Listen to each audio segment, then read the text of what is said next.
Hello everybody, ഞാൻ റിസ സക്രിയാസ്. എല്ലാവർക്കും Michael's mighty കിച്ചണിലേക്ക് സ്വാഗതം.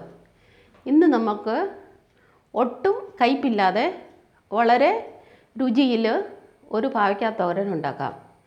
ഞാനിത് ഉണ്ടാക്കാൻ പഠിച്ചത് എൻ്റെ എൽഡസ്റ്റ് ബ്രദറിൻ്റെ വൈഫ് റോസമ്മ ചേച്ചിയിൽ നിന്നാണ്. അപ്പോൾ നമുക്ക് പാചകത്തിലേക്ക് കിടക്കാം.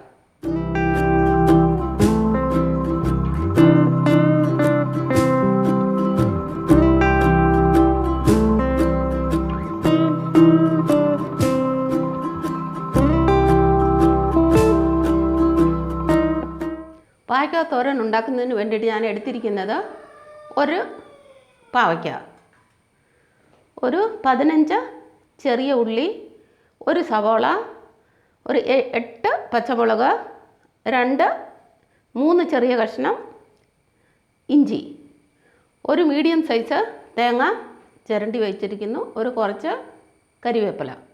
ആദ്യമായിട്ട് നമുക്ക് ഈ പാവയ്ക്ക ചെറുതായിട്ട് അരിയാം. ഇന്ന് എൻ്റെ കൂടെ എൻ്റെ എൽഡസ്റ്റ് സിസ്റ്റർ ഉണ്ട്. എൻ്റെ എൽഡസ്റ്റ് സിസ്റ്റർ ഈ പാവയ്ക്ക ചെറുതായിട്ട് പൊടിയായിട്ട് എനിക്ക് അരിഞ്ഞു തരുന്നതായിരിക്കും.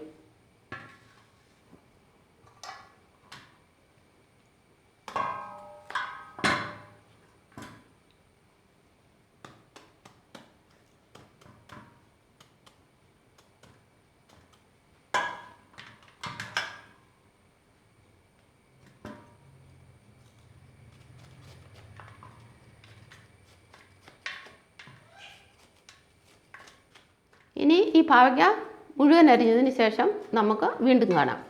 പാവയ്ക്ക നമ്മൾ അരിഞ്ഞു കഴിഞ്ഞു. ഇതിലേക്ക് ഞാനൊരു 2 ടീസ്പൂൺ ഉപ്പ് പൊടി ഇടുന്നു. ഇനി ഇത് നല്ലതുപോലെ മിക്സ് ചെയ്യുന്നു. മതി. ഇനി മഞ്ഞൾപ്പൊടി നമുക്ക് വേണമെങ്കിൽ ഒരു സ്വല്പം മഞ്ഞൾപ്പൊടി ഇടാം, പക്ഷേ ഞാൻ മഞ്ഞൾപ്പൊടി ഇടാറില്ല. ഇതൊരു 5 മിനിറ്റ് നേരത്തേന് നമുക്ക് റെസ്റ്റ് ചെയ്യാൻ വെക്കാം.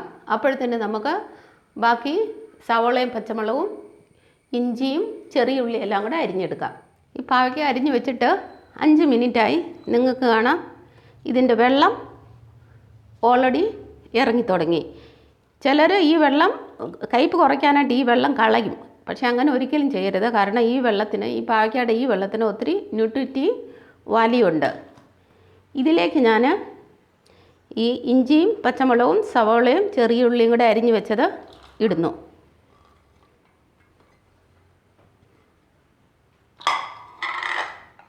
കുറച്ച് കരിവേപ്പില ഇടുന്നു. ഇനി ഇത് ശരിക്കും മിക്സ് ചെയ്യുന്നു. ഞാൻ ഈ പാവയ്ക്ക തോരൻ വെക്കുന്നത് ഈ മൺചട്ടിയിലാണ്.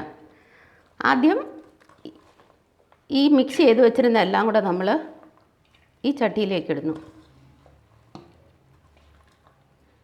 അതിനുശേഷം ഈ തേങ്ങ ചിരണ്ടി വെച്ചിരുന്നത് നമ്മളിതിൻ്റെ മുകളിൽ കൂടെ ഇടുന്നു. ഈ തേങ്ങ ഇതിൻ്റെ മുകളിൽ ഇട്ട് കഴിഞ്ഞിട്ട് നമ്മളിതിപ്പം മിക്സ് ചെയ്യത്തില്ല. അതിനുശേഷം ഗ്യാസ് ഓൺ ചെയ്യുന്നു. ഈ ചട്ടി ഞാൻ ഗ്യാസിൽ വെച്ചു.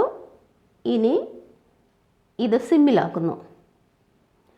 സിമ്മിൽ ഒരു 5 മിനിറ്റ് കവർ ചെയ്ത് വെക്കുമ്പോഴത്തേനും ഇതിന് ആവി വന്നു തുടങ്ങും. ആവി വന്നു കഴിഞ്ഞാൽ ഉടനെ നമുക്കിത് മിക്സ് ചെയ്യാം.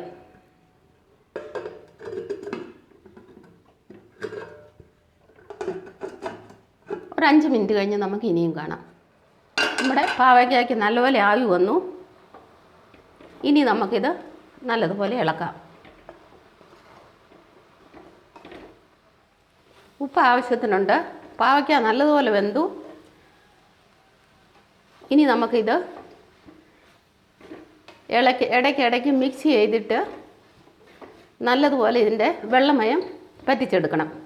ഒരു 2-3 മിനിറ്റ് കഴിഞ്ഞ് ഇനിയും കാണാം. ഇത് ടോട്ടൽ 6 മിനിറ്റും കൂടെ കഴിഞ്ഞു. ഇതിൻ്റെ വെള്ളമൊക്കെ നല്ലപോലെ പറ്റി. ഇത് ശരിക്കും ഡ്രൈ ആയിട്ട് എടുക്കണം, അല്ലെങ്കിൽ ഈ പാവയ്ക്ക തോരൻ കേടായിട്ട് പോകും. നമ്മുടെ പാവയ്ക്ക തോരൻ തയ്യാറായിട്ടുണ്ട്.